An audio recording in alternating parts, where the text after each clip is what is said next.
उत्तर प्रदेश की राजधानी लखनऊ में डग्गा मार वाहनों, अवैध टैक्सियों और अनियंत्रित स्लीपर कोच बसों के अवैध संचालन के खिलाफ वाहन चालक कल्याण समिति ने मोर्चा खोल दिया है।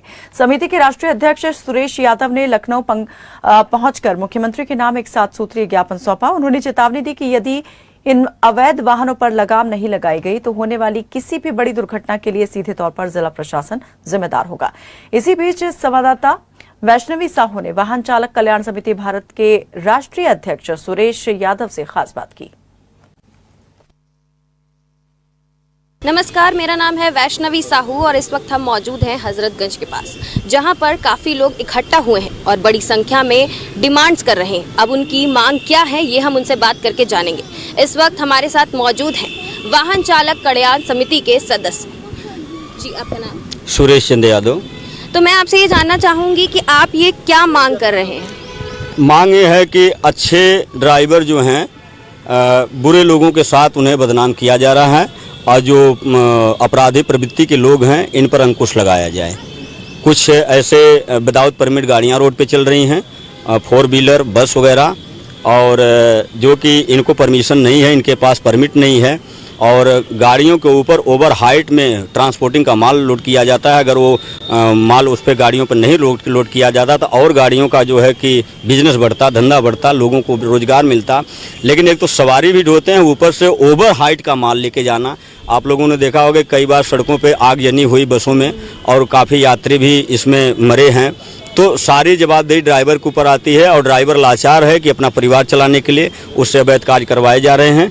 तो उन ड्राइवरों के लिए हम संदेशा है कि आप लोग सुधर जाएं और जो अच्छे समाज में एक पहचान यूनियन के माध्यम से बनाई जा रही है, आप उसमें सम्मिलित हों और डग्गा मार जो ये गाड़ियाँ चल रही हैं इस पर प्रतिबंध लगाया जा सके। जैसे कि आपने अभी कहा कि अच्छे ड्राइवर और बुरे ड्राइवर को साथ में एक ही मान लिया जाता है कि अच्छे भी हैं तो वो भी खराब होंगे। तो आपने जैसे एक होता नहीं है, एक बात होती है कि गेहूं के साथ गुण पिसता है, तो इस पर आप क्या कहना चाहेंगे कि आपने ऐसा क्यों कहा? विस्तार में थोड़ा बताएं। देखिए, पहले से कहा गया कि हमारा ड्राइवर समाज अशिक्षित होता है और गरीब परिवार, गरीब तबके से हम आते हैं, मजदूर वर्ग के लोग, और लाइसेंस एक ट्रेनिंग के माध्यम से दिया गया है। सरकार ने हमें लाइसेंस तो दिया और समाज में हमने पहचान भी अपनी बनाई, लेकिन एक परिवार को चलाने के लिए लालच भर अगर हम ऐसी गाड़ियों पर, ऐसे वाहनों को चलाते हैं तो हमें तो पता नहीं होता कि क्या इनका रवैया है, क्या इनका सिस्टम है। लेकिन जब जांच पड़ताल में या कोई कानूनी प्रक्रिया होती, कानूनी कार्रवाई होती, तब पता चलता है कि आखिर इसमें हकीकत क्या है। कुछ ऐसी भी घटनाएं आती हैं कि ट्रांसपोर्टरों द्वारा या गाड़ी मालिकों द्वारा अवैध कागज होते हैं, अवैध माल भी होते हैं, हमें पता भी नहीं होता। बताते हैं कि इसका पेपर ओके है, सब कुछ डन है, कोई दिक्कत नहीं है, लेकिन जब कानून का सामना होता है तो पता चलता है। इस तरह से एक लखनऊ का ड्राइवर हमारा बिहार के जेल में बंद है, तकरीबन 3 वर्ष हो गया। यहाँ से गाड़ी की दवा लोड हुई गाड़ी में और बिहार के मोहनिया बॉर्डर पे पकड़ी गई गाड़ी और बताया गया कि ड्राइवर को सब कुछ ओके है, जो माल लोड हुआ था वो नहीं था, पेपर किसी और माल का था। इस प्रकार के जो हमारे ड्राइवर भाई हैं जो सज़ा काट रहे हैं या जो आगे ऐसे हो सकता है, इन लोगों को हम अच्छी दिशा में ले आ सकें और जो अवैध कार्य हो रहे हैं इस पर प्रतिबंध लगाया जा सके। इसलिए डग्गा मार गाड़ियों पर तत्काल प्रभाव से कानून अपना शिकंजा कसे। तो क्या आपकी मांग सुनी जा रही है? अभी हमने माननीय मुख्यमंत्री जी को ज्ञापन चौकी इंचार्ज साहब के माध्यम से, सचिवालय चौकी इंचार्ज साहब आए थे, वो लेके गए हैं और अगर इस पे 1 हफ्ते के अंदर कार्रवाई होती है तो ठीक है, नहीं तो फिर हम संगठन हमारा इतना सक्षम है कि हर जिले से हर रोड पे कार्यकर्ता हमारे खड़े होंगे और गाड़ियों को रोकने का कार्य किया जाएगा। और इसमें अगर किसी प्रकार की भी दुर्व्यवस्था होती है तो वो सरकार और प्रशासन की जिम्मेदारी होगी।